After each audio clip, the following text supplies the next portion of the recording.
Dieu bavarde. Dieu bavarde. J'ai causé avec une soeur. Et nous parlons du fait que Dieu parle. Dieu, voilà. Cette soeur disait, notre pasteur nous a habitués que... Pardon, il nous a habitués à ce rythme-ci. Lui, il ne dit pas que Dieu m'a dit, mais quand il veut vous parler, il vous parle librement. Et à toi qui veux écouter, tu écoutes. Mais par contre, par ailleurs, les gens, chaque jour disent Dieu m'a dit. Dieu m'a dit. Je voudrais un jour revenir sur ce mot Dieu m'a dit. Pour faire savoir que quand Dieu descend pour parler, il ne parle pas en désordre. Et quand il doit parler, quand Dieu descend même pour parler, c'est compliqué. On voit dans la parole de Dieu des anges, des archanges que quand Dieu les envoyait, ils ne viennent pas devant n'importe qui et n'importe comment. Quand l'archange apparaît devant vous, c'est pour annoncer une transition. C'est pour dire quelque chose de si grand et particulier. Dieu n'est plus dans le genre, il n'est pas dans le genre qui bavarde à tâtons. Et comme aujourd'hui, les chrétiens sont habitués aux mensonges et aux choses qui donnent les frissons. C'est avec le Dieu m'a dit que beaucoup d'enfants de Dieu aujourd'hui ont vendu leur maison et donné l'argent au pasteur. Vous comprenez? C'est avec le Dieu m'a dit que les faux mariages ont été montés. Vous allez voir une jeune fille qui avait un projet, qui avait un avenir meilleur, à cause de ce qu'un pasteur s'est levé sur la chair, ou un prêtre, ou un apôtre, ou un prophète, et a dit, Dieu m'a dit que voilà ton mari. Et la jeune sœur n'a pas, n'a pas consulté Dieu. Parce que vous pensez que si vous consultez Dieu, il ne va pas vous répondre, n'est-ce pas? Laissez-moi vous dire, si chacun de vous consulte Dieu, Dieu va lui répondre. Amen. Dieu va leur répondre. Pourquoi? Parce que depuis le jour où Jésus-Christ s'est sacrifié pour vos péchés, pour nos péchés, la Bible déclare que le voile qui vous empêchait d'entrer dans la présence de Dieu a été brisé. Ça a été déchiré du haut vers le bas. Et depuis ce jour, n'importe qui ici peut consulter Dieu par rapport à une portion des Écritures. Amen. Ça veut dire, moi-même personnellement, je peux vous dire quelque chose sur un ordre que j'ai dit, ainsi dit le Seigneur. Vous dites Amen et vous rentrez, vous consultez Dieu pour dire Seigneur, si tu as parlé à ton serviteur, parle-moi aussi. Amen. Et vous ne faites pas mal en disant ça. Vous n'êtes pas un enfant rebelle en le disant. Le fait que les chrétiens ont manqué de consulter Dieu, ils sont retrouvés dans un désastre pas possible. Amen. Amen. D'aucuns ont vendu leur maison, vendu leur propriété, vendu leurs biens, aller donner l'argent au pasteur. Il y a des sœurs aujourd'hui, quand on cause avec elles, elles disent, pasteur, je souffre. Pourquoi tu souffres? Parce qu'en fait, mon prophète m'a trompé. Il t'a trompé comment? En disant que tel était mon mari. Et vous savez pourquoi? Parce qu'il y a des hommes qui corrompent les prophètes. Et comme les prophètes d'aujourd'hui ne sont pas comme les prophètes d'avant. Est-ce que vous comprenez? Amen. Parce que les prophètes d'avant, il n'y avait pas en un temps plusieurs prophètes. On ne peut pas retrouver les plus de 100 prophètes dans un département comme on trouve aujourd'hui, dans une région comme on trouve aujourd'hui. Il n'y avait pas prophète tel, non. Dieu fonctionnait avec un prophète majeur en chaque temps. Mais aujourd'hui, les gens se sont levés, des prophétiseurs se sont levés et ont pris sur eux le pouvoir. Ont pris sur eux, bien aimé, le mensonge pour tromper le peuple. Et maintenant, quand ils disent, Dieu m'a dit que telle chose s'est passée.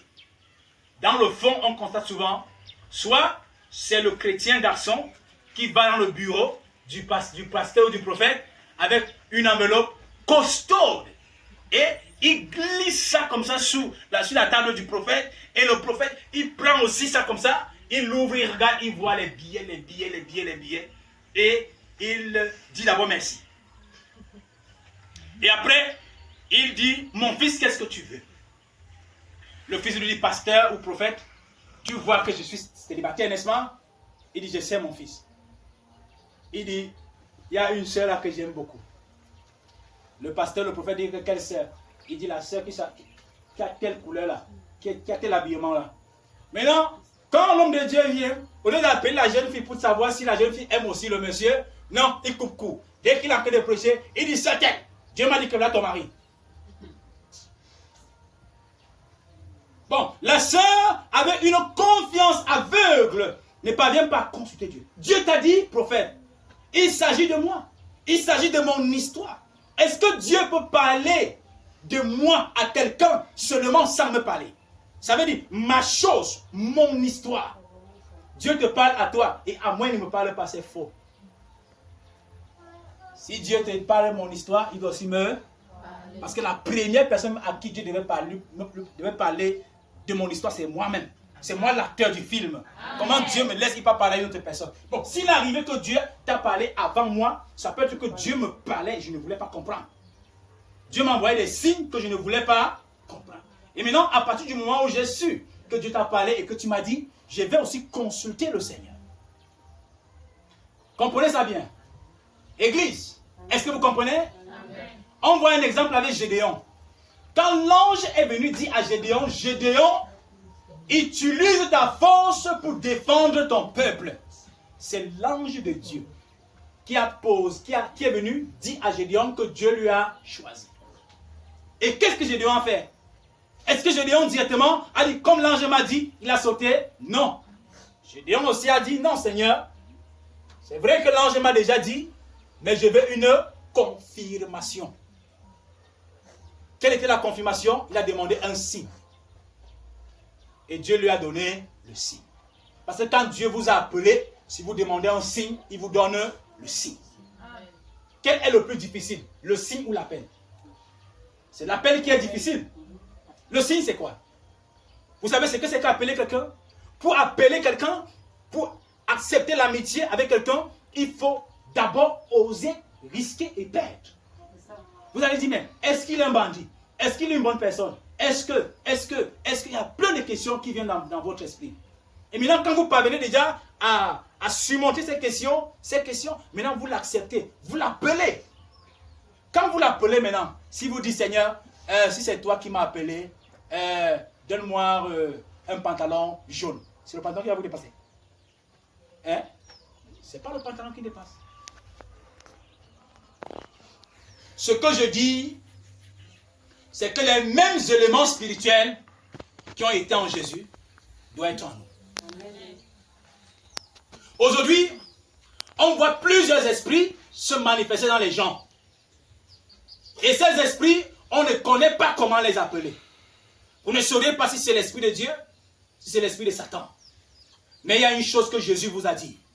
Regardez leurs fruits. Observez-les. Mettez-les face à un miroir. Le zoom, c'est la parole. Zoomez-les au travers de la parole. Il faut le zoomer. Il faut l'observer. Ouvrez les Écritures devant lui. Place des Écritures comme ça là. Quand vous lisez, vous le regardez. Vous lisez, vous le regardez. Vous lisez, vous le regardez. Vous lisez, vous le regardez. Jusqu'à ce que vous constatez que vous avez lu de Genèse à Apocalypse et que tout ce que vous avez lu est sur lui.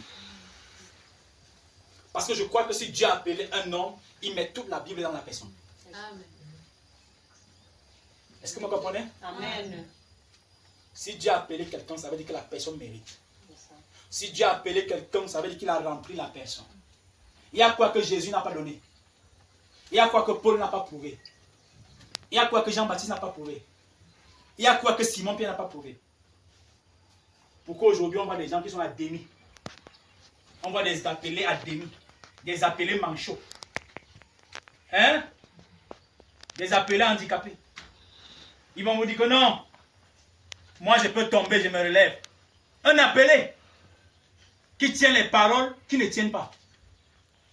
Non, messieurs, la Bible a dit que ne jugez pas ses serviteurs. En bon, oui, c'est vrai, ne jugez pas ses serviteurs. Mais est-ce que vous savez de quel type de serviteur Dieu parle? Dieu ne parle pas des serviteurs zolos, mais il parle des véritables serviteurs. Amen. Les gens ont confondu ce verset biblique. Maintenant, quand vous voyez un pasteur saoulant, vous lui dites que le vin n'est pas bien, il n'est pas bon de saouler. Il va dire que la Bible a dit, qui es-tu pour juger mon serviteur? Ce n'est pas de ces pareils serviteurs que la Bible parle. La Bible parle des serviteurs qui ont bravé tous les étapes. Les serviteurs affranchis. Amen. C'est de ces serviteurs que la Bible parle. Qui es-tu pour juger Paul quand Paul traite durement son corps?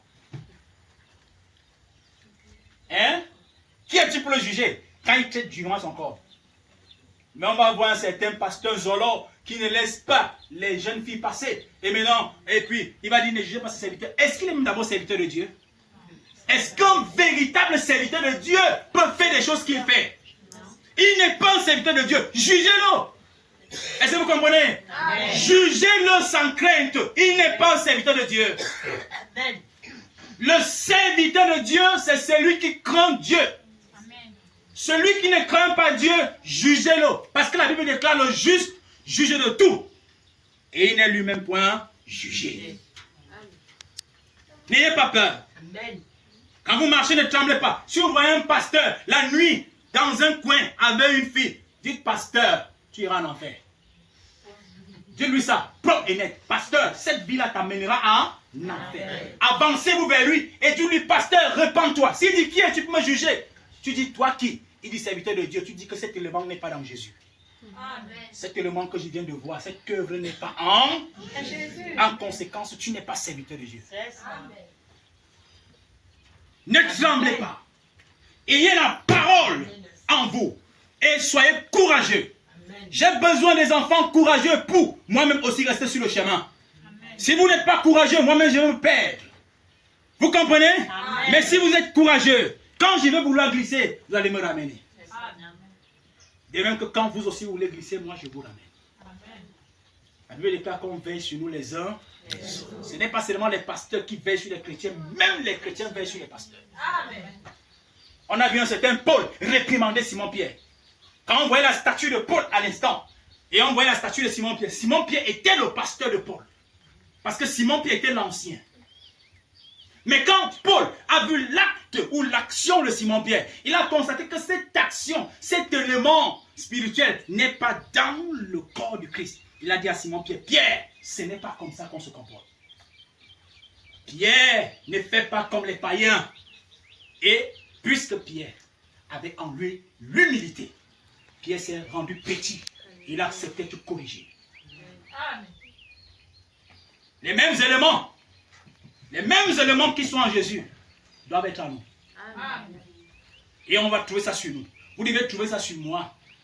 Quand il dit sur nous, je parle d'abord de moi.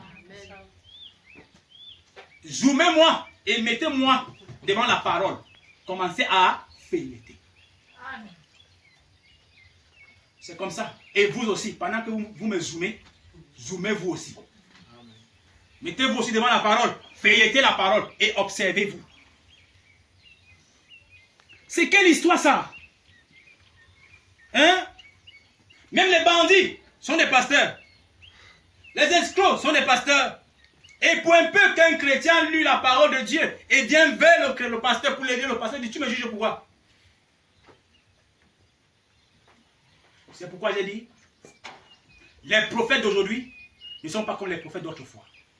Parce que les prophètes d'autrefois, ils n'étaient pas prophètes par aspiration, mais ils étaient prophètes par élection. Ça veut dire, ils étaient prophètes parce qu'ils sont nés prophètes. Mais ceux d'aujourd'hui, c'est par aspiration. Plein de manquements, plein de faiblesses. On voit un prophète comme le frère William, parce qu'il a menti. Il a menti. Il a été gêné. Dieu lui a dit, moi, je n'exauce pas la prière des pécheurs. Mais les prophètes d'aujourd'hui ont les enfants même ailleurs. Et Dieu ne leur dit jamais qu'il a horreur du péché. Quand les prophéties doivent venir, ça dit seulement que vous êtes bénis, non? Vous êtes heureux, tu es guéri, tu es marié, tu es ceci, tu es cela. Il oublie le même esprit qui est en train de vous dire tu es des vrais, aussi dit que toi, tu as les enfants ailleurs. Il a une femme mariée, il a des enfants avec cette femme. Et il a aussi les enfants dehors. Vous savez,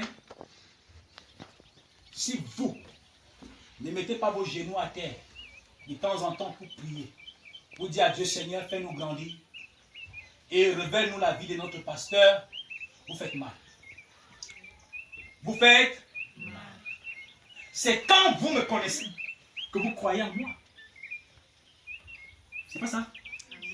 Ce qui a fait que les hommes d'autrefois ont cru en Jésus, c'est parce qu'ils connaissaient Jésus. Imaginez-vous, Jésus, on l'appelle Fils de Dieu. Le Messie.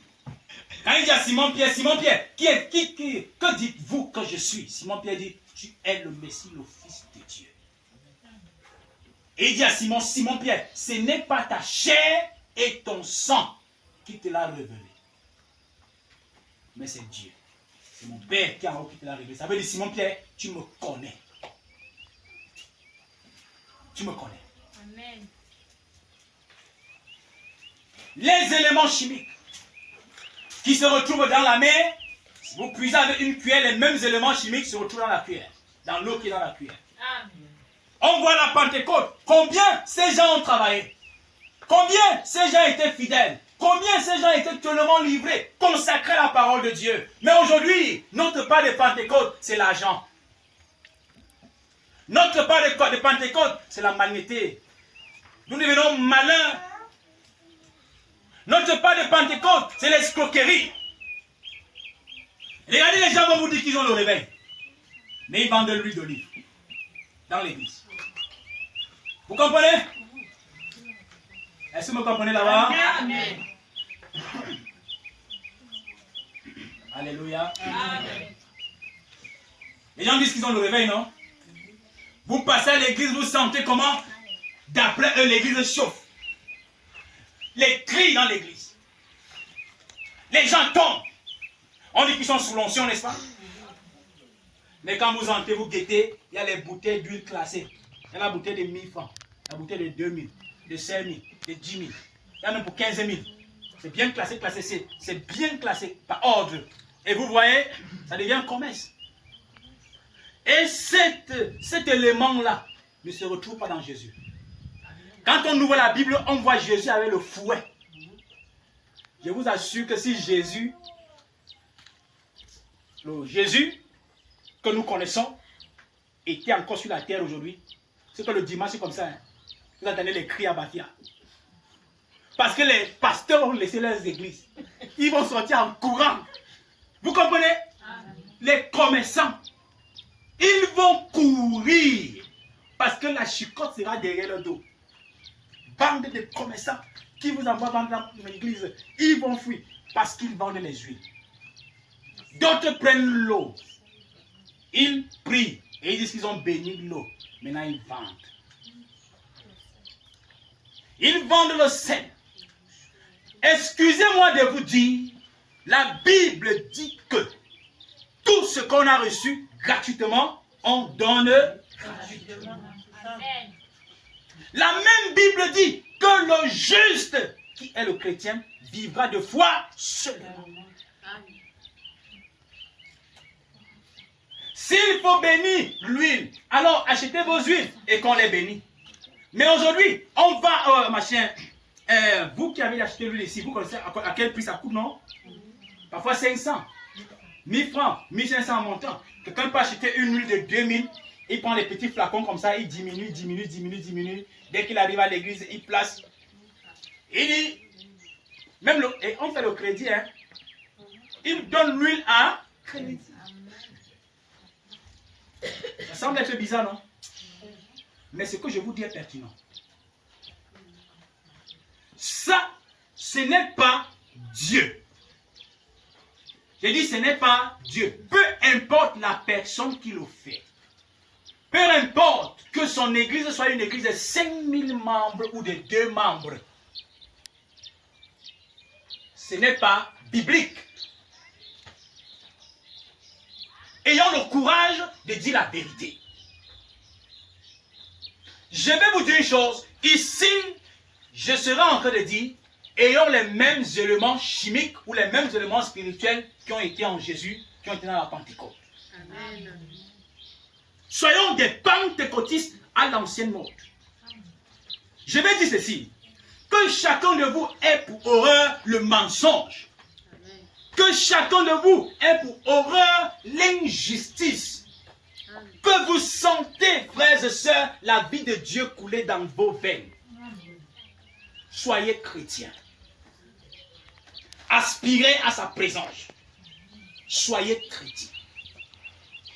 Mettez vos genoux à terre et dites à Dieu, Père Céleste, tous les éléments spirituels que tu as eus, nous autres nous voulons avoir. Amen. Paul dit quoi? Paul dit, j'ai construit sous un fondement. Il dit, j'ai construit sous un fondement. Et le fondement sur lequel j'ai construit, c'est celui que Christ a laissé. Que dit Paul? Paul c'est en train de dire, j'ai marché, j'ai prêché, j'ai fait comme Christ. Et il dit, personne d'autre, ni Maxime, ni quiconque, ne pourrait apporter un autre évangile que ce que nous autres on a prêché. C'est pourquoi, messieurs, c'est pourquoi, madame, la meilleure façon de s'examiner, c'est de regarder les Écritures. Et ne vous séduisez pas. Parce que comme j'écoutais un frère, un prédicateur, Billy Graham, je l'écoutais, c'était, ça devait être hier et avant-hier, j'écoutais Billy Graham, il prêche souvent en anglais. Il disait, je préfère être pauvre sur la terre et d'être riche au ciel, que d'être riche malhonnêtement sur la terre et après être pauvre. C'est pas pour dire que Dieu ne sauvera pas les riches. Dieu sauvera quelques riches qui ont gagné leur richesse justement, et qui servent Dieu dans leur richesse et avec leur richesse. Être riche, c'est bien, mais soyez riche si et seulement si Dieu a dit que vous êtes riche. N'entrez pas prendre les porte-monnaies magiques pour dire que vous êtes riche et Dieu vous accepte. Non. Non. Quel est ton objectif sur la terre? C'est d'être comme les autres? C'est de gagner la terre? Non, ce n'est pas bien. Tu dois avoir un objectif. C'est d'avoir tout ce que Jésus est. Qu'est-ce que j'ai dit? Très bien. D'avoir tout ce que Jésus est. Aussi longtemps que vous constatez que vous n'aviez pas encore tout ce que Jésus est, restez dans le travail. N'éloignez pas vos genoux du sol. N'éloignez pas vos mains. Ne les empêchez pas de se lever. Élevez vos mains. Que ce soit à 2 heures, que ce soit à minuit, que ce soit à 3 heures, que ce soit à 5 heures, du matin comme du soir. Priez autant que Dieu vous donne. Aspirez à être comme il est. Parce que si vous devenez selon comme il est, ça veut dire en fait, vous le ressemblez. Amen. Et si vous le ressemblez, on peut donc dire, comme Dieu a dit, créons l'homme à notre image et selon notre ressemblance. Est-ce que les hommes ne comprennent pas qu'ils sont loin de ce verset biblique? Nous nous éloignons de jour en jour de ce verset. Dieu a souhaité et il l'a fait. Il a créé l'homme au commencement à son image et selon sa ressemblance. Mais aujourd'hui, est-ce que nous ressemblons à Dieu? On dit qu'il n'y a rien de faux dans Jésus. Mais si nous pouvons, s'il y avait un appareil qui détectait, c'est que quand tu marches comme ça, dès que l'appareil détecte le vol, dès que sur un appareil fait pom, pom, pom, on dit monsieur arrêtez-vous. Vous dites pourquoi on dit tu es un voleur. Si l'appareil détectait la fornication, quand tu vas marcher, même si tu es voilé jusqu'au pied, quand tu vas marcher, dès que tu arrives devant l'appareil, ça fait poum, poum, on dit qu'il y a quoi? On dit que vous êtes fornicateur. Si l'appareil détecte la sorcellerie, nous les hommes, on ne peut pas voir ta sorcellerie. Mais quand tu vas arriver devant, ça va signaler. Quand je vous parle de cet appareil, vous pensez que ça n'existe pas, n'est-ce pas? Mais ça existe. Vous savez quel est cet appareil? Le Saint-Esprit. Il vous détecte. Il vous connaît. Même quand nous les hommes, on ne te connaît pas. Même quand tu fais tes choses seul à seul, avec toi-même, dans le secret, dans la profondeur, dans l'intimité, où tu penses que même le moustique ne passe pas. Tu te rassures que le moustique ne passe pas. S'il passe, tu regardes, tu dis non, il n'y a plus de moustique et je vais faire la chose. Fais-le tout en sachant que le Saint-Esprit est avec toi. Nous sommes chrétiens. Est-ce que nous sommes réellement des chrétiens? Ou nous sommes les usurpateurs des titres? Pourquoi Jésus a dit c'est par leurs fruits que vous les connaîtrez? Parce qu'un arbre ne produit pas de fruits si l'arbre n'a pas la vie en lui. Amen. Hein? Amen. Si l'arbre n'a pas la vie en lui, il ne produit pas de fruits. Si l'homme n'a pas le sang en lui, il ne vit pas. À Omende, j'ai prêché, mon thème était la transfusion. Quoi? La transfusion. Je parlais du sang. Je disais, l'homme a besoin du sang pour vivre. Et quand le sang a diminué dans l'homme, il lui faut une transfusion. À l'absence de la transfusion, l'homme va mourir. L'homme va pâler, il sera blanc et il va mourir. Il lui faut le sang. Et monsieur, s'il te faut le sang pour vivre, ton âme aussi a besoin du sang. Mais cette fois-ci, pas le sang ordinaire que nous autres nous avions, mais le sang de Jésus-Christ. Amen. Parce que dans le sang de Jésus, il y a la vie. Si tu vis, si ton âme existe sans le sang de Jésus, elle va mourir. Et quand elle va mourir, elle va vivre la seconde mort. Elle souffrira. Elle souffrira atrocement. Nous devons le savoir. Vous devez le savoir. Il y a la banque des sangs. Jésus a dit demandez, il y a un médecin qui va vous servir. Est-ce que vous comprenez? Demandez et on vous donnera. Demande simplement. Demande à Dieu. Demande le sang, il te donnera. Ton âme en a besoin. Demande-lui assez, il te donnera. Car à l'absence de sang, de ce sang, tu vas remarquer que dans ta vie, tu produis des fruits qui ne sont pas dignes d'une bonne repentance. Je ne suis pas avec vous quand vous le faites. Nous sommes tous ici chrétiens, n'est-ce pas? On a chanté des cantiques.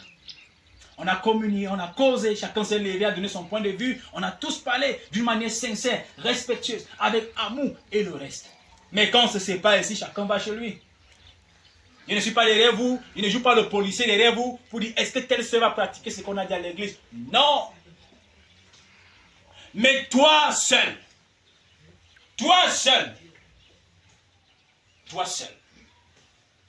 c'est toi qui saurais prendre la décision ce matin. C'est toi qui saurais dire à Dieu, Seigneur, donne-moi la force d'avoir les mêmes éléments qui sont en toi. Donne-moi la force d'avoir ces mêmes éléments. Le pardon. Donne-moi la force de pardonner mon prochain. Donne-moi la force d'aimer mon prochain. Donne-moi la force de haïr le péché comme toi-même tu hais le péché. Que dit la Bible en Jacques? Il est en horreur du péché. Celui qui se fait ami du monde se rend ennemi de Dieu. Parfois, vous autres, vous ne souhaitez pas être des ennemis de Dieu, n'est-ce pas? Amen. Si on te pose la question, sœur, tu dis oui, pasteur. Es-tu ennemi avec Dieu? Tu vas dire, qui, moi? Je ne peux pas faire les problèmes à Dieu. On dit, frère, es-tu ennemi à Dieu? Tu dis, jamais. Je ne peux pas. Qui, moi, pour faire les problèmes à Dieu? Ça, c'est ce que tu penses. Mais Dieu te considère comme étant son ennemi. Même si tu ne veux pas faire les problèmes à Dieu et que tu te trouves dans la position que Dieu n'aime pas, Dieu fait de toi son ennemi. Il hait le péché, il aime le pécheur. Pendant qu'il hait le péché, si toi le pécheur que lui aime, tu t'attaches au péché, pendant qu'il détruit le péché, il te détruit aussi. C'est toi qui aurais voulu. Amen. Amen. À quoi sert-il à un homme de gagner toute la terre? De gagner le monde entier. Nous aspirons à certaines choses. Nous avons des décisions. Nous avions des objectifs. Parfois tu te dis, mon objectif, parce qu'il y a d'autres personnes que leur objectif c'est d'être belle comme une star. C'est ça leur objectif. Donc chaque jour, ils font des efforts. Chaque jour, ils font des efforts pour devenir jaunes. D'autres font des efforts chaque jour pour avoir, on appelle ça quoi, les formes, n'est-ce pas? C'est ça l'objectif.